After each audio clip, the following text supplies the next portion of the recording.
شهر رمضان الذي أنزل فيه القرآن.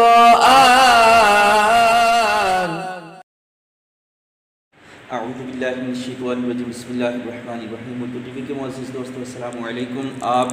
ملاحظہ فرما رہے ہیں پارہ نمبر 22 کا تفسیری خلاصہ. پارہ نمبر 22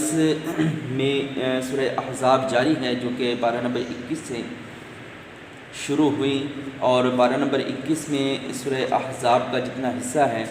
اس سے آغاز کریں گے، یعنی سورہ احزاب سے بات کا آغاز کریں گے، کیونکہ کل سورہ لقمان تک پارہ نمبر 21 کا تفسیری خلاصہ، سورہ حامیم سجدہ تک پارہ نمبر 21 کا تفسیری خلاصہ پیش کیا گیا تھا، اور سورہ احزاب کو کے تفسیری خلاصے کو شامل کیا گیا تھا پارہ نمبر 22 میں. اللہ تعالیٰ عز و جل سورہ احزاب میں اہل ایمان کو منہ بولے بیٹوں کے متعلق واضح احکامات ارشاد فرماتے ہیں کہ دین میں وہ تمہارے بھائی ہو سکتے ہیں، تم انہیں خود ان کو باپ مت کہلواؤ اور انہیں اپنا بیٹا مت کہلواؤ. اس کے پس منظر میں حضرت زید رضی اللہ تعالیٰ عنہ کا واقعہ ہے کہ جو نبی صلی اللہ علیہ وآلہ وسلم کے غلام تھے، اور لوگ انہیں زید بن محمد یعنی نبی صلی اللہ علیہ وآلہ وسلم کا بیٹا کہنے لگے تھے. تو اللہ تعالیٰ عز و جل نے اس کی تردید فرما دی، اور ساتھ ہی اسی صورت میں اللہ نے یہ بھی ارشاد فرما دیا کہ حضرت محمد صلی اللہ علیہ وآلہ وسلم تم مردوں میں سے کسی کے باپ نہیں ہیں. ما کان محمد ابا احد من رجالکم ولکن رسول اللہ وخاتم النبیین، لیکن وہ آخری نبی ہیں. اس کے دو مفہوم ہیں. ایک تو حضرت زید بن حارثہ رضی اللہ تعالیٰ عنہ کو نبی صلی اللہ علیہ وآلہ وسلم کا بیٹا کہا جانے لگا تھا، اس کی تردید فرمائی، اور ساتھ ہی نبی صلی اللہ علیہ وآلہ وسلم کی اولاد نورینہ انتہائی بچپنے میں انتقال فرماتے رہے. تو اس اعتبار سے نبی صلی اللہ علیہ وآلہ وسلم کی یہ صفت بھی ارشاد فرمائی گئی ہے. اس کے علاوہ منہ بولے بیٹے لے بالغوں کے متعلق مکمل احکامات، اور پھر ارشاد ہے النبی اولی بالمؤمنین من انفسهم وازواجہ امہاتہم. نبی صلی اللہ علیہ وآلہ وسلم اہل ایمان پر ان کی جانوں سے بھی زیادہ حق رکھتے ہیں، اور نبی صلی اللہ علیہ وآلہ وسلم کی بیویاں ام المؤمنین ہیں، مومنوں کی مائیں ہیں. یہ قرآن سے ثابت ہے، سورہ احزاب سے ثابت ہے. اللہ تعالیٰ عز و جل غزوہ خندق کے کچھ واقعات سورہ احزاب میں ارشاد فرماتے ہیں. یہ کفر اور اسلام کا بہت بڑا معرکہ تھا کہ اسلام دشمن تمام قبائل، اسلام دشمن تمام طاقتیں مسلمانوں کے خلاف جمع ہو چکی تھیں. نبی صلی اللہ علیہ وآلہ وسلم نے صحابہ کے مشورے سے جنگ سے بچاؤ کے لیے، جنگ سے دفاع کے لیے شہر مدینہ کے گرد خندق کھودی، جس سے مسلمان بڑی جنگ سے محفوظ رہیں. اس کے مختلف واقعات اس صورت میں سورہ احزاب میں ارشاد ہیں، اور سورہ کا نام احزاب بھی اسی نسبت سے ہے کہ حزب ایک لشکر کو کہتے ہیں، احزاب اس کی جمع کے بہت سے لشکر مسلمانوں کے مقابلے میں اکٹھے ہو چکے تھے، جمع ہو چکے تھے. پھر سورہ احزاب میں ہی اللہ تعالیٰ عز و جل اہل ایمان عورتوں کے لیے پردے کے احکامات، اور پھر اللہ کریم ارشاد فرماتا ہے وَمَن يَقْنُتْ مِنكُنَّ لِلَّهِ. ازواج مطہرات کے لیے تفصیلی احکامات اس صورت میں اللہ رب العزت نے ارشاد فرمائے ہیں. ازواج مطہرات نے ایک موقع پر نان و نفقہ میں اضافے کا مطالبہ کیا، تو نبی صلی اللہ علیہ وآلہ وسلم کے لیے یہ عمل ناخوشگوار تھا. اللہ تعالیٰ عز و جل نے ازواج مطہرات کو اس عمل سے منع فرمایا، سخت رویہ استعمال فرمایا کہ یا رسول اللہ صلی اللہ علیہ وآلہ وسلم کی قرابت میسر رہے گی یا پھر دنیاوی مال و متاع. تو ازواج مطہرات نے نبی صلی اللہ علیہ وآلہ وسلم کی قرابت کو فوقیت دی، دنیاوی مال و متاع سے اظہار لا تعلق کیا. تو اللہ تعالیٰ عز و جل کو ازواج مطہرات کا یہ عمل پسند آیا، اور نبی صلی اللہ علیہ وآلہ وسلم کو انہی ازواج پر اکتفا کرنے، مزید ازواج کو اپنی منکوحہ یعنی نکاح میں نہ لینے کا حکم ارشاد فرمایا. پھر تفصیل سے مسلمان مرد، مسلمان عورتیں، مومن مرد، مومن عورتیں، اور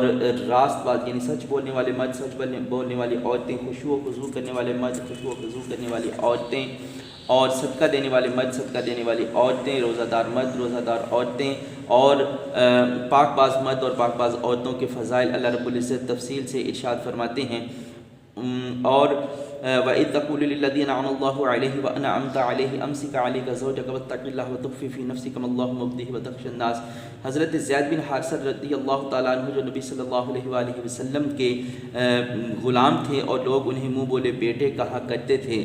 جب حضرت زینب کا جو نبی صلی اللہ علیہ وآلہ وسلم کی پھوپھی ذات بہن بھی تھی، ان کا نکاح حضرت زید رضی اللہ تعالیٰ عنہ کے ساتھ ہوا، بعد ازاں شادی کامیاب نہ ہوئی اور حضرت زینب کا نکاح نبی صلی اللہ علیہ وآلہ وسلم کے ساتھ ہوا، اس واقعے کا تفصیلی پس منظر ارشاد ہوا ہے، اور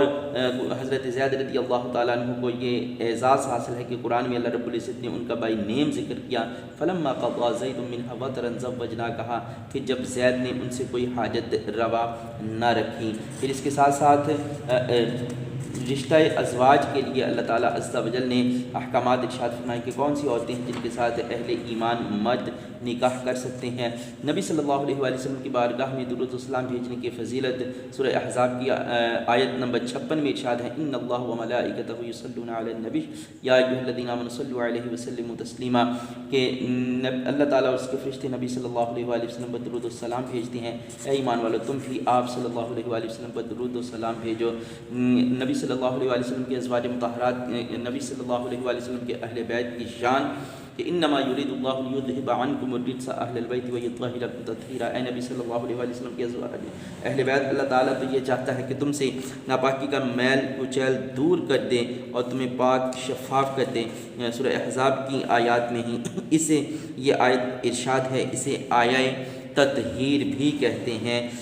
سورہ احزاب کے اختتام کے بعد پارہ نمبر 22 میں سورہ سبا کا آغاز ہے، جس کے کل 54 آیات اور 6 رکوع ہیں۔ الحمدللہ الذی لہ ما فی السماوات و ما فی الارض ولہ الحمد فی الآخرہ وہو الحکیم الخبیر، سب تعریفیں اللہ ہی کے لیے ہیں، وہ جس کے لیے ہے جو کچھ آسمانوں میں ہو جو کچھ زمین میں، اور اسی کے لیے سب تعریفیں آخرت میں بھی، اور وہی نہایت حکمت والا ہے۔ اللہ تعالیٰ عز و جل کا یہ اسلوب کہ متعدد آیات کے آغاز میں اللہ وحدہ لا شریک کی تعریف و توصیف اور ثنا بیان کی گئی ہے، اسی طرح سورہ سبا کے آغاز میں بھی یہی انداز ہے۔ اسی صورت کی آیت نمبر 10 میں حضرت داؤد علیہ السلام کے معجزات کا ذکر ہے، اور پھر اس کے بعد آیت نمبر 15 میں ایک بار پھر ملکہ سبا کے باغات اور ان پر تند و تیز سیلاب اور ان کی تباہ کاریوں کا ذکر ہے، یعنی ملکہ سبا کے جو ہے وہ احوال تفصیل کے ساتھ اس سورہ میں ارشاد ہوئے ہیں۔ حضرت سلیمان علیہ السلام کے معجزات کا ذکر ہے کہ ان کے تخت کو تیز رفتاری سے ہوا اڑا لے جاتی، اور حضرت سلیمان علیہ السلام اور ملکہ سبا کی احوال اور ان کی زندگی کے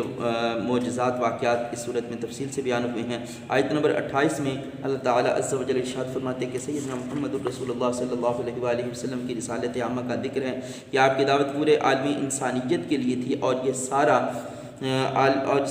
سارے عالمی انسانیت آپ کی امت دعوت ہے، اور جن خوش نصیب اہل ایمان نے اس دعوت کو قبول کیا وہ امت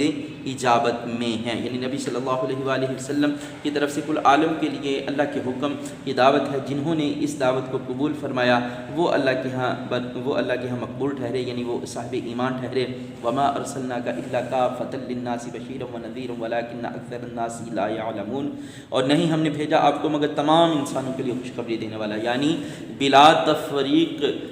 مسلمان اور مسلمانوں کے علاوہ تمام کے لیے نبی صلی اللہ علیہ وآلہ وسلم کی تشریف آوری ہے۔ پھر اللہ تعالیٰ عز و جل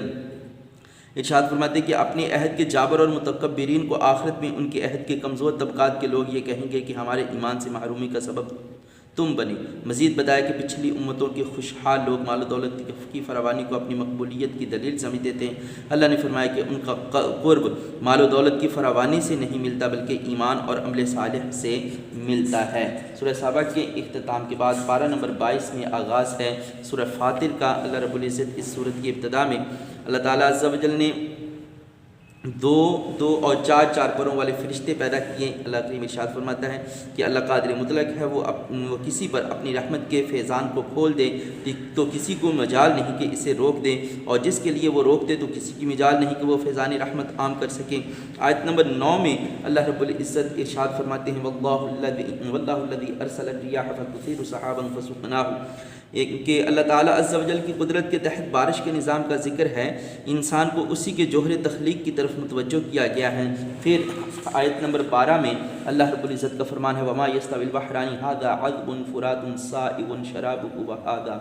وهذا ملح أجاج ومن كل تأكلون لحما طريا وتستخرجون حلية تلبسونها وترى الفلك فيه مواخر لتبتغوا من فضله لعلكم تشكرون، کہ میٹھے اور کھارے پانی کے سمندر برابر نہیں ہوتے، لیکن سب سمندروں سے تمہیں مچھلی کا تازہ گوشت ملتا ہے اور تم ان سے پہننے کے زیور نکالتے ہو، اور کشتیاں پانی کو چیرتی ہوئی چلی جاتی ہیں۔ نظام لیل و نہار اور شمس و قمر اسی کے حکم کے تابع ہیں۔ اللہ تعالیٰ عز و جل نے قرآن مجید فرقان حمید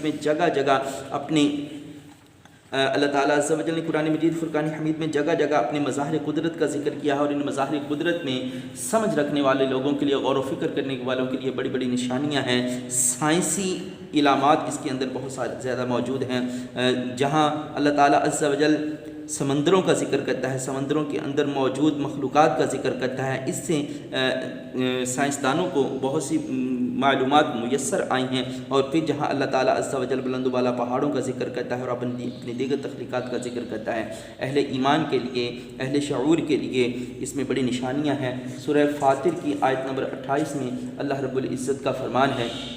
وَمِنَ النَّاسِ وَالدَّوَابِّ وَالْأَنْعَامِ مُخْتَلِفٌ أَلْوَانُهُ كَذَلِكَ إِنَّمَا يَخْشَى اللَّهَ مِنْ عِبَادِهِ الْعُلَمَاءُ إِنَّ اللَّهَ